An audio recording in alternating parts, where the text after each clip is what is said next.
Y bueno,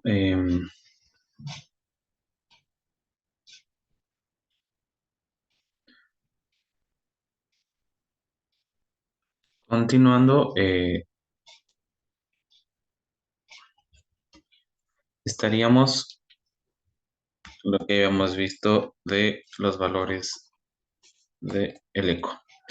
En parámetros de seguimiento cardiográficos tenemos el tamaño del VI y su geometría, el diámetro diastólico del VI, el diámetro sistólico del VI, los volúmenes, la FEI en pacientes asintomáticos sin remodelado hay que realizarlo cada 2 a 3 años y en pacientes asintomáticos con remodelado cada 6 a 12 meses, ¿sí?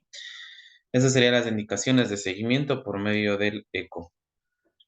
En ecocardiografía transesofágica tenemos la insuficiencia aórtica significativa, a identificar los mecanismos de insuficiencia para valorar la severidad de la insuficiencia, realizar mediciones exactas que vamos a tener, principalmente en pacientes que nos dan siempre dudas, en aortas bicúspides que muchas veces no podemos observarlas bien en el eco, o en pacientes que tengan algún tipo de anomalía, como iba a ser el Marfan. Cuando hay dudas o sospechas, eco transesofágico, chicos, no se hagan problemas, pidan esto. En algunos hospitales lo realizan. Es muy normal que se lo haga. Se lo hace con sedados del paciente, así que se lo puede realizar tranquilamente. Incluso se lo hace por ambulatorio. Así que eso nos sacaría de dudas en caso de que nosotros sospechemos de una insuficiencia aórtica. O cuando simplemente les decía, no se ve bien por el eco torácico, no logramos llegar a nuestro diagnóstico, nada, pues, enseguida hacemos el eco transesofágico. La sociedad, la AJA, perdón, eh, nos da algunos tips para iniciar lo que es el eco transesofágico. Normalmente nos dice que en pacientes con signos o síntomas de regurgitación aórtica, el eco transtorácico está indicado para evaluar las causas directamente, ¿sí? Es lo que nos va a permitir ver la regurgitación, el tamaño del VI y la función sistólica, el pronóstico y el momento de la intervención valvular. En pacientes que tengan una dilatación conocida o válvula aorta bicúspide, también está indicado mantener el eco transtorácico. ¿Para qué? Para evaluar también presencia de gravedad y severidad. Y el ET, el eco transesofágico, está indicado netamente en pacientes que con una regurgitación aórtica moderada o grave, con imágenes subóptimas que la hayamos hecho en el eco transtorácico, ¿sí? O si tenemos algún tipo de discrepancia en lo que va a ser el diagnóstico, es decir, si vemos una válvula bicúspide, vemos que no nos ve bien la valva, ahí vamos a pedir un ET para confirmar el diagnóstico. La resonancia magnética es una de las técnicas no invasivas más exactas que tenemos en la actualidad para medir el volumen, tanto telesistólico, el volumen diastólico y la masa del ventrículo, ¿sí? Aquí vemos la masa del ventrículo, vamos a ver el volumen a nivel ventricular, ¿sí? Y vamos a estar, se puede medir completamente incluso hasta la anatomía de la arteria, ¿sí? Esta siempre se lo va a utilizar principalmente en el seguimiento para ver si nuestro paciente que tiene una insuficiencia aórtica leve cambia a moderada o progresa a severa. Tendríamos que ir haciendo este tipo de examen, ¿sí? Con lo cual nos podría ayudar mucho más que el propio eco. Y la angiografía, en este caso de la angiografía se ingresa un catéter, como pueden ver, ingresamos un catéter directamente por la aorta, ¿sí? Ya puede ser vía femoral o vía radial, no importa por donde se ingrese, pero lo que nos interesa es que el catéter llegue hacia la porción valvular o sinotubular, ¿sí? O a nivel sinusal, en este caso de los senos, podemos verlo de aquí tranquilamente.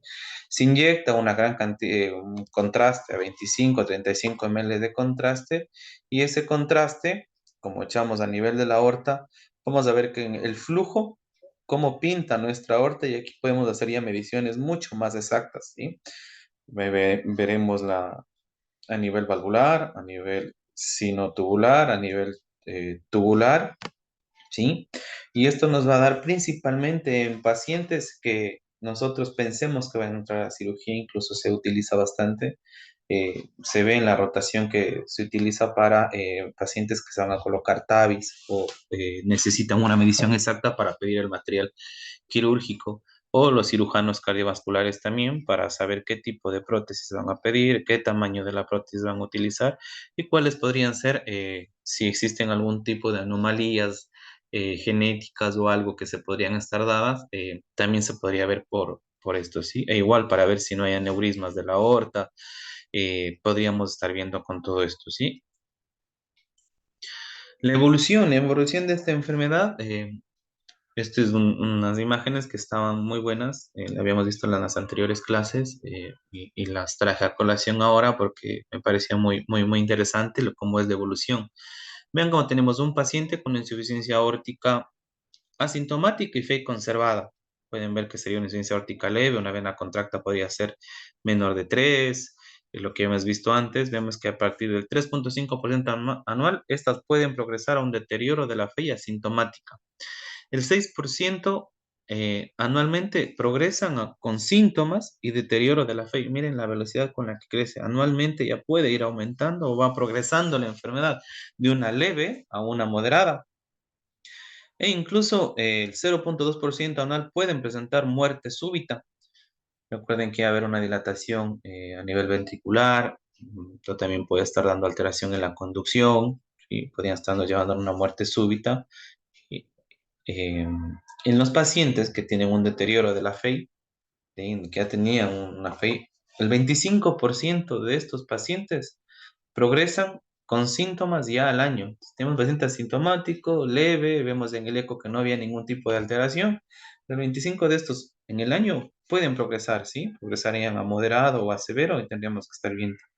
Y los pacientes que ya encontramos síntomas, recordemos que los síntomas iban a ser aumento de crecimiento a nivel del lado izquierdo del corazón o incluso cuando ya aumentan las presiones, hay un daño incluso valvular, tanto aórtico o mitral, como les decía, en las enfermedades ateroscleróticas, que iban a estar calcificadas las valvas, muchas veces calcifican insuficiencia aórtica junto con la mitral y así también vamos a tener este tipo de alteración, ahí también podemos ver que va a dar un daño pulmonar, edema agudo de pulmón, o que nos podría estar llevando a otro tipo de enfermedades.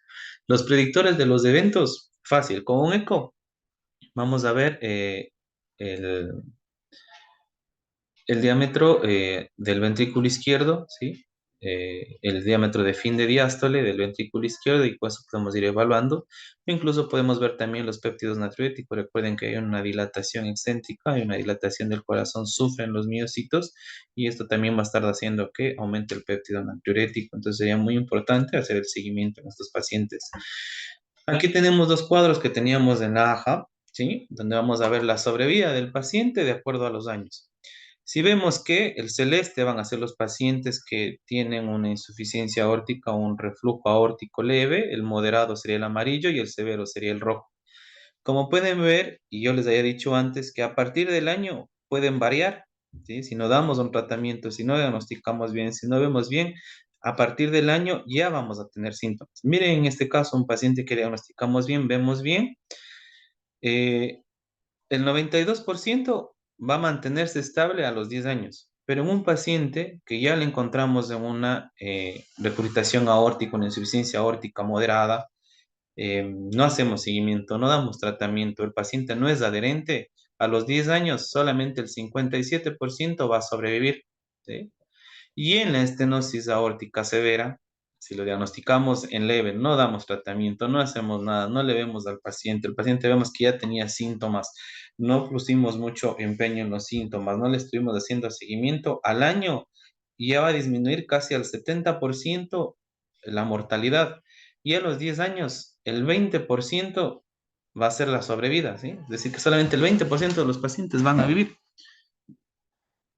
En cambio, que esta otra eh, gráfico que tenemos aquí va a estar viendo los años y estamos viendo la sobrevida en porcentaje, pero está valorando de acuerdo al NIHA, ¿sí? Veamos el NIHA 1, recuerden que iban a ser pacientes que tenían antecedentes nada más a 10 años. Si damos un buen tratamiento, un buen seguimiento, el 75% va a seguir vivo a los 10 años.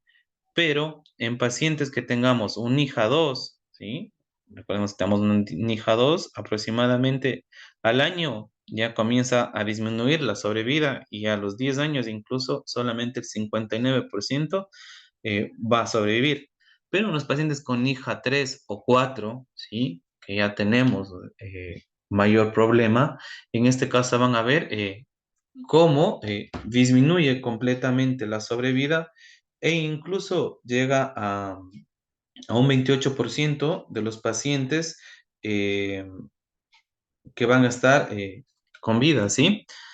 Eh, Eso sería lo importante de hacer el diagnóstico rápido, el diagnóstico asintomático que tendríamos que ver. Para eso es importante el eco, es importante hacer el seguimiento, ¿sí? Y saber diagnosticar pronto cómo está nuestro paciente, ¿sí? Si tenemos el tratamiento en el paciente asintomático con fe conservada en insuficiencia aórtica leve, eh, se puede incluso ver si es muy pequeño el área de orificio regurgitante, la vena contracta no es muy, podemos solamente hacer un seguimiento, e incluso se puede dar sin tratamiento, ¿sí? Hacemos un seguimiento a los 12, a los 24 meses, un eco para ir viendo cómo está el volumen de fin de sístole, el volumen de fin de diástole, vamos a estar viendo cómo evoluciona. Si una insuficiencia aórtica severa, hacemos un seguimiento, hay que hacerle un eco cada 6 meses para ver cómo va evolucionando, si no presenta ningún tipo de deterioro, es decir, que no hay sintomatología. Si hay hipertensión diastólica, hay que tratarla, ¿sí? Hay que dar nifedipino y ECA tranquilamente, o YECA hay que preguntarnos si vamos a estar dando en un paciente dilatado, un YECA, sería de ver cómo está el paciente, si tenemos ya signos de hipertensión, si no solamente podríamos hacer seguimiento con eco, que es lo que nos dicen las guías. El paciente con deterioro de la FEI, aquí pacientes con deterioro de FEI sintomáticos, pensemos siempre en una sustitución valvular, ¿sí? Completemos los exámenes, hagamos resonancia, pidamos un ET, eh, veamos cómo está, confirmemos el diagnóstico y si ya vamos encaminándole para una cirugía a nuestro paciente, ¿sí? En el tratamiento farmacológico, como les decía, si hay una hipertensión diastólica, comenzamos con los YECA o las dihidropiriminas, son los principales medicamentos que se utilizan. Van a mejorar los síntomas del paciente con insuficiencia aórtica crónica o grave. eh, para que la cirugía no es una opción, también se puede utilizarlos, ¿sí? Y retrasan incluso la cirugía en pacientes asintomáticos. Es decir, que si le damos un buen tratamiento, va a mantener en una leve a moderada y después podría evolucionar, ¿sí? En los pacientes que tienen insuficiencia aórtica aguda o grave y sea dada por algún tipo de pericarditis y todo eso, hay que iniciar el tratamiento de la pericarditis, evaluar cómo va nuestro paciente y hacer seguimiento, ¿sí? Y después ver si hubo un daño a nivel valvular que ya queda crónico, ahí tendríamos que derivarlo a lo que va a ser la cirugía. En pacientes después de la cirugía que siguen sufriendo insuficiencia cardíaca e hipertensión, son muy útiles los YECA y también podemos utilizar los antagonistas ARA2 e incluso los bloqueantes beta, ¿sí? Para los pacientes con síndrome de Marfan, esto es muy importante, los beta bloqueantes siguen siendo el tratamiento farmacológico de elección para reducir el estrés del cizallamiento y la tasa de crecimiento aórtico, ¿sí? Por lo que siempre se debería considerar antes y después de la cirugía. Entonces recuerden que en Marfan, beta bloqueantes, ¿sí? Si no tolera beta bloqueantes, se podría utilizar los ARA2, pero no se da IECA, sino directamente los beta bloqueantes. Y se usa, a pesar de que había muy poca evidencia, pero se utiliza normalmente los beta bloqueantes o los ARA2 en pacientes con válvula aórtica bicúspide si la raíz aórtica o la aorta ascendente está dilatada. Se puede utilizar tranquilamente. La AJA también nos indica, como evidencia 1B, que en pacientes asintomáticos con recurgitación aórtica crónica, estadio B o C, se recomienda el tratamiento de la hipertensión y ellos le llaman una hipertensión o una presión arterial sistólica mayor a 140, ¿sí? Podríamos iniciar tranquilamente nuestra medicación, YECA en este caso. en los pacientes con reflujo aórtico grave que tienen síntomas o disfunción sistólica del VI en etapas C2 y D, pero si riesgo quirúrgico prohíbe, se recomienda mantener el tratamiento médico y ir viendo cómo va la FEI, ¿sí? Se puede dar tranquilamente los YECA o los bloqueadores de receptores de angiotensina. En este caso también se podría valorar el uso del sacubitril o valsartán. También nos dice como tratamiento que en los pacientes sintomáticos de insuficiencia aórtica grave, sí, que estén pendientes de una cirugía vascular, está indicado iniciar el tratamiento en una función sistólica del VI, ¿sí? En los pacientes asintomáticos con disfunción sistólica del VI y una regurgitación aórtica crónica grave con una FEI menor a 45%, la cirugía aórtica está indicada, ¿sí? Si no se encuentra ninguna otra causa de disfunción. En los pacientes con regurgitación aórtica grave, estadio C y D, que se sometan a cirugía cardíaca por otras indicaciones, está indicado la cirugía de válvula aórtica. Estas serían las indicaciones quirúrgicas que tendría nuestro paciente en caso de insuficiencia aórtica eh, severa. Les traje acá de la revista española para que tengamos también en consideración y nosotros vayamos viendo cuál nos parece más didáctica y me parece un poco más didáctica, las indicaciones quirúrgicas. Aquí vemos que la cirugía va a estar indicada, como uno ve, en pacientes sintomáticos, independientemente de la función del VI. Si tenemos síntomas y tiene insuficiencia aórtica, cirugía. La cirugía también va a estar indicada en pacientes asintomáticos, perdón, con un diámetro sistólico mayor a 50 milímetros o diámetro del total sistólico del VI mayor a 25 milímetros sobre metro cuadrado, ¿sí?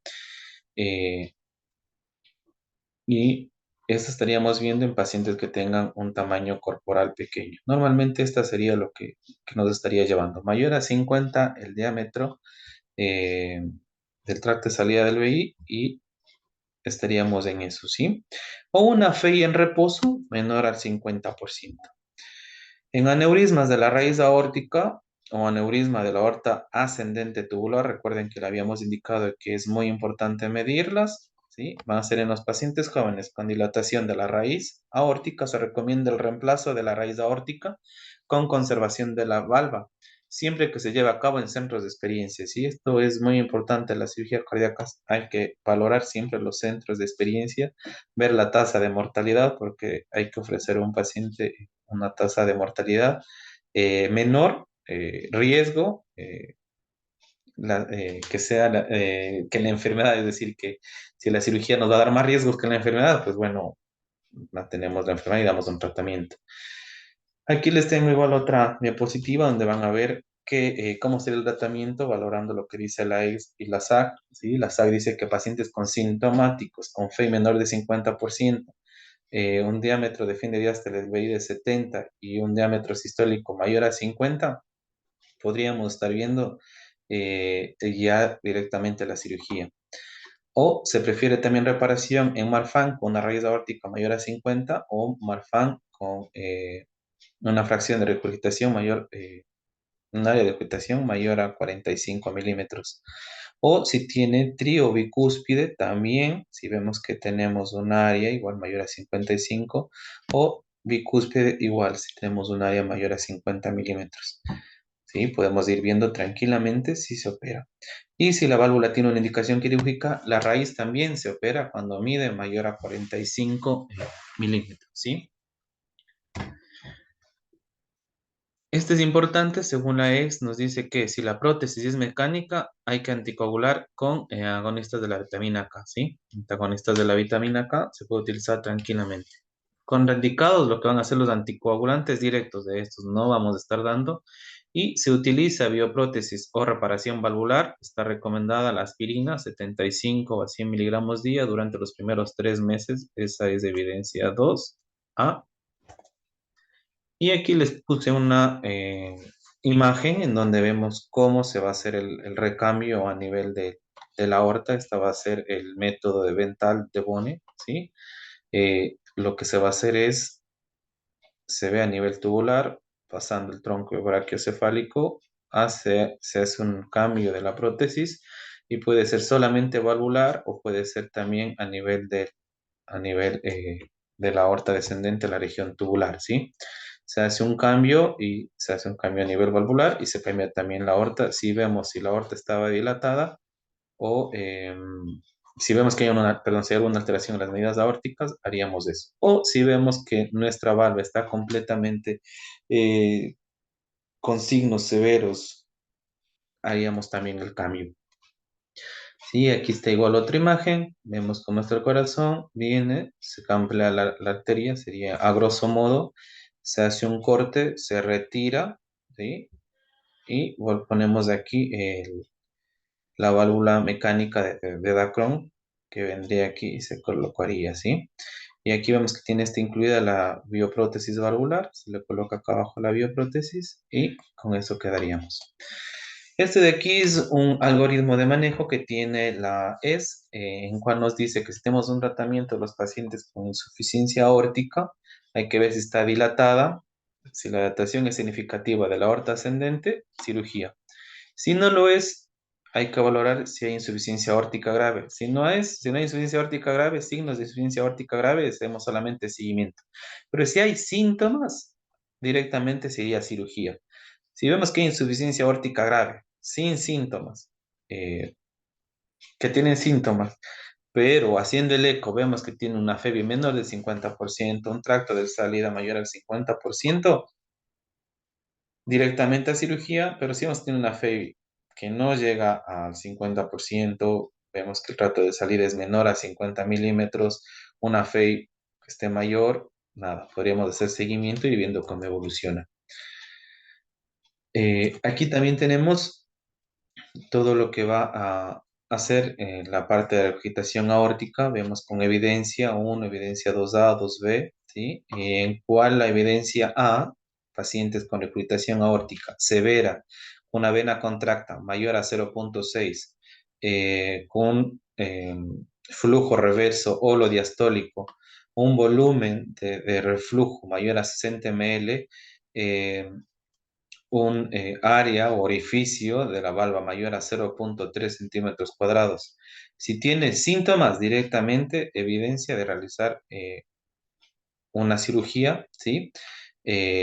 El reemplazo valvular aórtico va a ser la elección, pero si tenemos un paciente severo con todas estas que ya vimos en eco, que logramos sacarlo y vemos que está asintomático, eh, y le hacemos seguimiento y después del seguimiento vemos que nos cae la FEI, vamos viendo también ya el reemplazo de válvula aórtica si vamos viendo si tiene algún otro signo de cirugía también, ¿sí?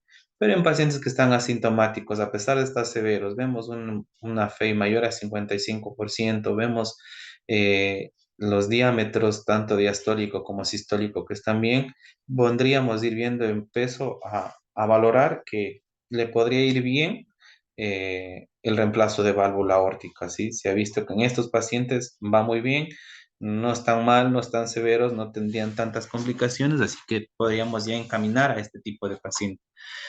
Y si vemos también que está progresiva, es una aórtica, una regurgitación aórtica severa, asintomática, pero estamos viendo que progresa con el eco, estamos viendo que ya hubo una FEI que estuvo entre 55 y 60%, está disminuyendo. Vemos también que hemos hecho algunos estudios, a pesar de que tenga bajo riesgo quirúrgico, podríamos ir ya pensando si vamos a hacer un reemplazo de válvula aórtica, ¿sí? Y lo que tener en cuenta es que si hay una regurgitación aórtica moderada, ¿sí? Podríamos también ir viendo si tiene algún otro, si tiene algún, si podría tener ya una clínica o podrían tener algún tipo de necesidad de cirugía, ¿sí? Podríamos viendo cómo evoluciona y todo eso. Otras recomendaciones que hacen las guías es que en los casos de insuficiencia aórtica que requieran cirugía y insuficiencia mitral grave primaria o secundaria concomitantes, se debe intervenir ambas en el mismo procedimiento, ¿sí? Entonces hacemos tanto la insuficiencia aórtica, como les dije, las dos valvas van a estar juntas, muy probablemente las dos están dañadas. Tanto la aórtica como la mitral, las dos hay que hacer ese mismo momento. En pacientes con insuficiencia aórtica moderada sometidos a cirugía o cirugía de válvula mitral, la decisión de tratar la válvula aórtica es controvertida, ¿sí? Entonces, si entran hacia la válvula mitral, no está en controversia a ver si se hace también la válvula aórtica, ¿sí? Eh, ya que muchas veces la insuficiencia aórtica moderada tiende a progresar muy lentamente, ¿sí? Y muy lentamente se podría dar después una dilatación aórtica. Por eso es la controversia que tiene, ¿sí? Que muchas veces podría esperar un poco para hacerse la otra valva. El nivel de actividad física y de la práctica deportiva en presencia de dilatación aórtica sigue siendo una cuestión de juicio, ya que médico, debido a la falta de evidencia, no hay evidencia muy clara ni que nos diga que el paciente pueda mantener la actividad física y práctica deportiva o que diga que está mal que lo realice, ¿sí? No hay algo. Muy probablemente podemos hacer aquí recuperación cardíaca, valoración de lo que va a ser la parte de ejercicio cardiológico, podemos hacer una ergometría, podemos ir viendo ahí una cámara gamma para ir viendo cómo va nuestro paciente también incluso. Eh, y dado que el riesgo familiar de aneurisma de aorta torácica están indicados del cribado de las pruebas genéticas, ¿sí? Principalmente en pacientes de primer grado que hayan tenido algún tipo de enfermedad de tejido conectivo, ¿sí? Para pacientes con válvula bicúspide hay que hacer un cribado a toda la familia del primer grado con un eco, podemos ir viendo en caso de que también puedan tener. Y eso sería todo. Muchas gracias por su atención. Espero que les haya gustado. No hubieron muchas preguntas al inicio, en la segunda parte ya no se conectaron. Así que